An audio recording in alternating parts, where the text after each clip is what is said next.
What's going on YouTube? Donnie B all day here, bringing you another great knife. Not this knife, since I already brought you this knife. This, as everybody knows, is my all-time favorite single blade Bowie, this style Bowie, the case XX Bowie. It is by far and away my favorite. If I was going to have to compare it to something, I would pick its sister knife from Hen Rooster. Oh, freaking yeah. Here's a little thing with Hen Rooster. A lot of people talk about them and they have no idea what they're talking about. In, I believe, 1845, Carl Bertram was the guy who actually started the company. He was great. He was in a town called Solingen, Germany, right? And he created these badass blades, and he even made the little Hen Rooster logo.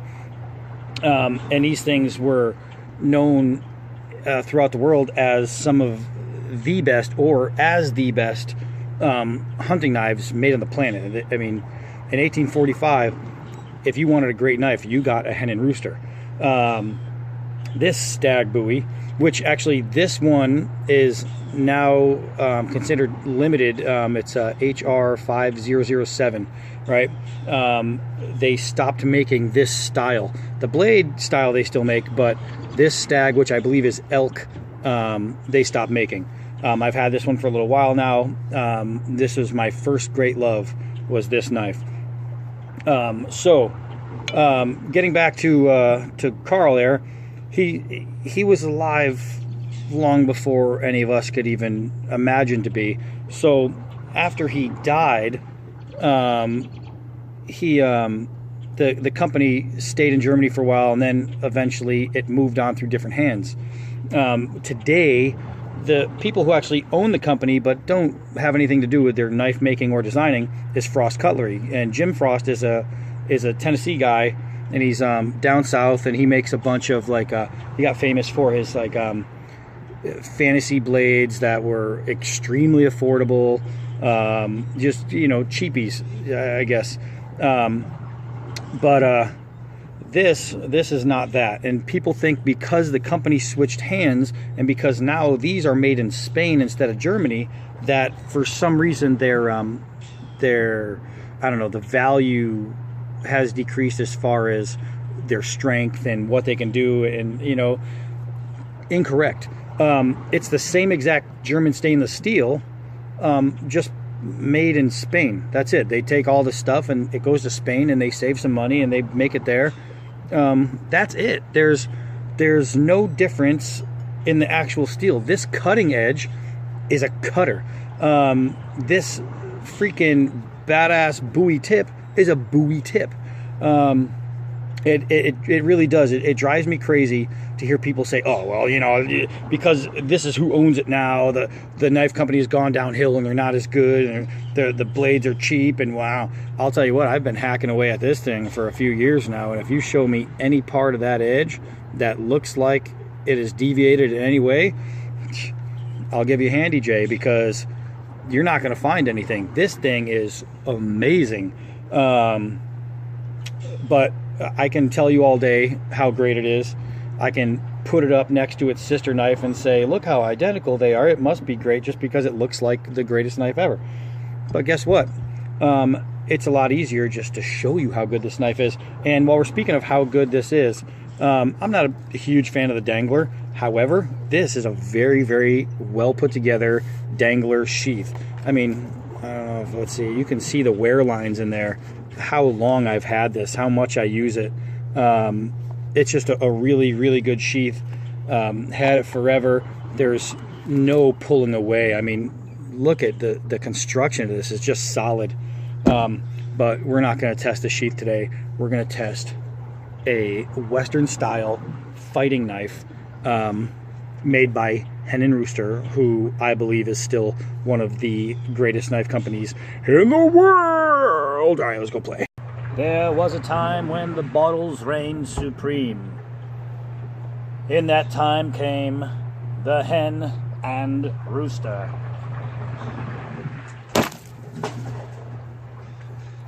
The bottles were supreme no longer. All right, you didn't see that, but it actually did cut in half. I'll go find it. Hold on. Told you. All right, let's keep going. So, Donnie B all day, is it a hacker, a slasher, a smasher, a basher? Yeah, so let me show you why.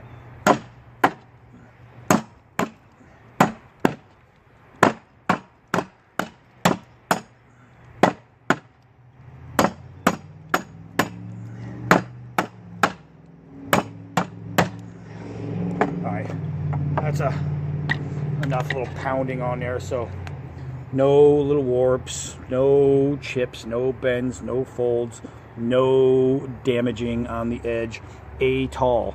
This edge is masterfully freaking beautiful. Let's continue. Welcome to old Stumpy. So we are going to, let's see, do a little pry here. We're going to drop this thing for a balance test. It is full tang. You can actually see at the nut here on the pommel, you can see the end come through. The blade is very, very well balanced. It's hello. It's nice and heavy, and this thing is a terror. I mean, it's just awesome. So I could do that for a while if I really wanted to, but I don't really want to, so let's do something else. Here, I got it, everybody. Just stay with me, all right? Donnie B all day is going to take care of you because he likes you. All right, so let's find a way to give ourselves a nice tip on a stick, because you never know when you're going to need a good tip on a stick. Kind of sounds like some kind of new ice cream invention. Have a tip on a stick. Awesome. So let's see here.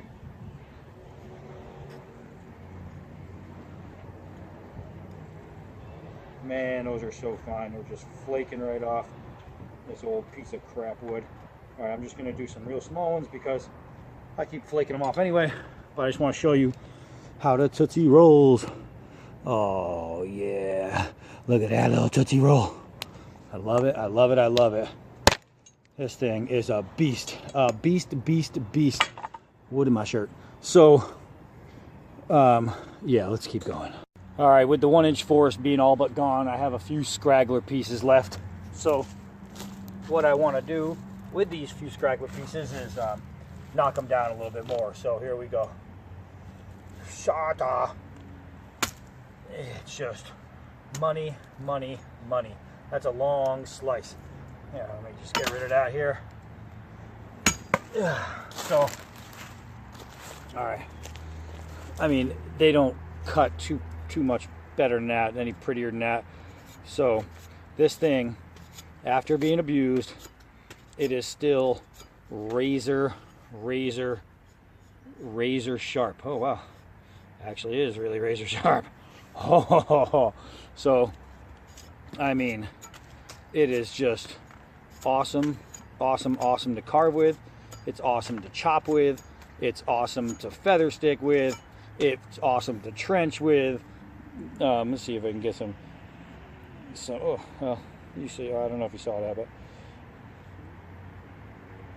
the longer ones I could just keep going if I wanted, but I doubt wouldn't be getting bored with that.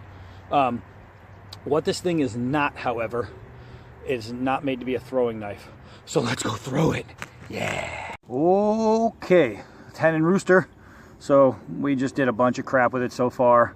Obviously, you see there's no edge damage. I'm not hiding it. It's not really the case. Just awesome. But this is for all the people who said that these things can't do what I just did with it because they changed people who run the company. Whack. This thing will do whatever the fuck I tell it to do. And I'm going to tell it to throw through the air. So, let me get my 5 yards here. And I've never thrown this knife.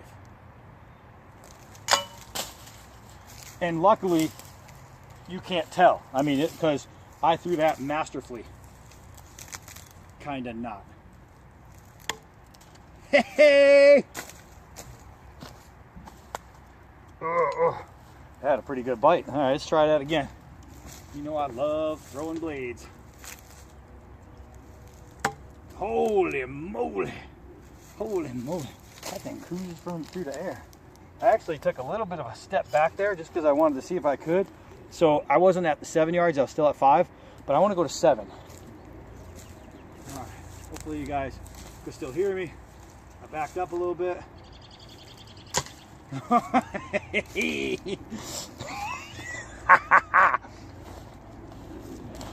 This is the Hen Rooster that is no good because it's not made by the guy who died in the 1800s. Oh man, I love this thing. All right, so I mean, I got to prove to you that this edge is gonna withstand what a Hen Rooster edge is supposed to withstand. Let's go make some crazy chit chat, okay? All right, people, my people, here we have it, the Hen Rooster stag handle Bowie. It is a beast of a Bowie. So it almost wouldn't be fair if I didn't mention one thing that's at least quasi, semi, kinda, almost negative. Just like its sister knife. See me reach for that?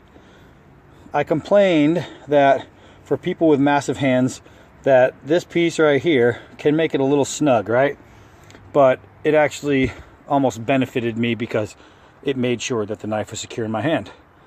This one does not have that piece. However, you can see how it flares out, and that gives you a really good grip. But here's the thing. Obviously, you can see that slight bow in the antler, correct? So it appears as if whoever built this was right-handed. And the bow, while I'm talking minutely, and I'm just picking frickin' feathers here, the bow minutely favors the right hand as far as the grip is concerned. I am a lefty. That said, I have no problems with this grip, and I have no problems with the comfort of this grip. I can just tell you that it is more comfortable by a very slight margin in the right hand than it is in the left. That said, I love holding it. It's an amazing, amazing Bowie. You know, there are two major styles of extra large Bowie. There are the ones like this, and then there's ones like, you know, the old Texas Bowie or the Natchez Bowie, that style.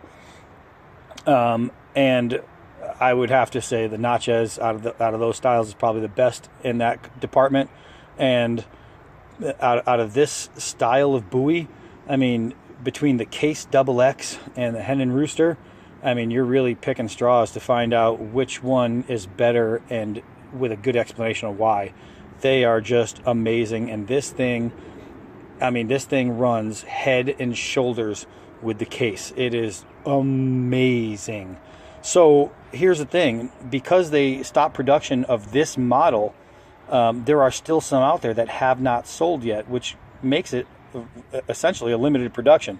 I would implore you to search for this thing, because it's going to hold its value and possibly increase in time. But it's an unstoppable, amazing, remarkable, comfortable, stag-handled Bowie that isn't made anymore. So if you can find it, I'm telling you right now, snatch this thing up. It is absolutely worth the money. It's an incredible knife, and I freaking love it. So I hope you enjoyed this one. If you haven't subscribed, God damn it, subscribe. This is what I do, and I have a lot more coming to you. So, you know, pay attention, not like me in school. So I am Donnie B all day, and until next knife.